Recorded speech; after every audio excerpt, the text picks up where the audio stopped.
Miracle astrology நேயர்களுக்கு வணக்கம்.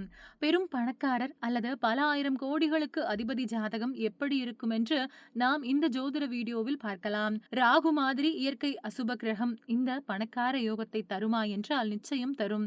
ஆனால் ராகு தசை நடக்கிறது, கேது தசை நடக்கிறது என்று குழம்பிக் கொள்ள வேண்டாம்.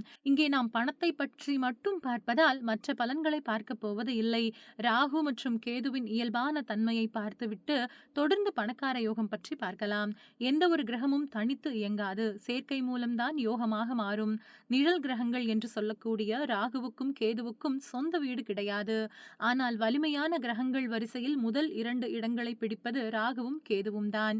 ராகு கேதுவை பொறுத்தவரை சொந்த வீடு இல்லை என்றாலும் எங்கே நிற்கிறதோ அந்த கிரகத்தின் பலனையும், எந்த நட்சத்திரத்தில் நிற்கிறதோ அந்த நட்சத்திர அதிபதியின் பலனையும், தன்னை பார்க்கும் கிரகத்தின் பலனையும் கொடுப்பார். எல்லா கிரகமும் இதே போல பலன் கொடுத்தாலும் ராகுவும் கேதுவும் இந்த கிரகங்களின் பலன்களை அதிகமாக கொடுப்பார்கள் அல்லது வலிமையாக கொடுப்பார்கள்.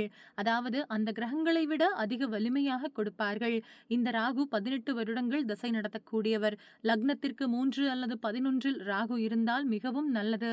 அது மட்டுமில்லை, இதனுடன் தனகாரகன் குரு அல்லது சுக்கிரன் சேர்ந்திருக்க வேண்டும். அது உச்ச வீடாக இருக்க வேண்டும். இப்படி இருந்து 35 வயதிற்கு மேல் ராகு திசை அல்லது குரு திசை அல்லது சுக்கிரன் திசை வர வேண்டும். இதில் எங்கேயும், அதாவது 12 கட்டங்களில் எங்கேயும் சனியுடன் செவ்வாய் சேர்ந்து இருக்கக்கூடாது.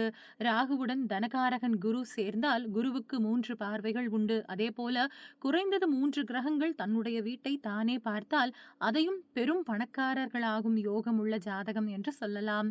யோகம் மட்டும் இருந்தால் போதாது, அதை அனுபவிக்க லக்னாதிபதி வலுத்திருக்க வேண்டும். 35 வயதில் ராகு தசை ஆரம்பிக்க வேண்டும். சின்ன வயதில் அல்லது பிறக்கும் பொழுதோ ராகு தசை என்றால் அதை பலனாக ஜாதகர் அனுபவிக்க வாய்ப்பு இல்லை. இப்பொழுது ராகு திசையில் வளர்ந்த சில பெரும் கோடீஸ்வரர்களை பார்க்கலாம்.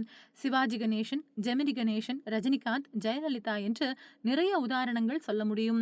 சாதாரண நிலையில் இருந்தாலும் பெரும் பணக்காரர்கள் பட்டியலில் இடம் தருபவர் ராகு. ஜெயலலிதா ஜாதகத்தில் 10ஆம் இடத்தில் குரு ராசியில் உச்சம் பெற்றிருப்பார். சுக்கிரன் 11ஆம் இடமான லாபஸ்தானத்தில் ராகு நின்று தசை நடத்திய 18 வருடமும் உச்சத்தில் இருந்தார் ஜெயலலிதா. மிதுன லக்னத்தில் சிம்ம ராசி மகம் நட்சத்திரத்தில் கேது திசையில்தான் அவர் பிறந்தார் என்பதும் குறிப்பிடத்தக்கது. மீண்டும் வேறு ஒரு ஜோதிட பதிவில் பார்க்கலாம். அதுவரை இணைந்திருங்கள். நன்றி, வணக்கம்.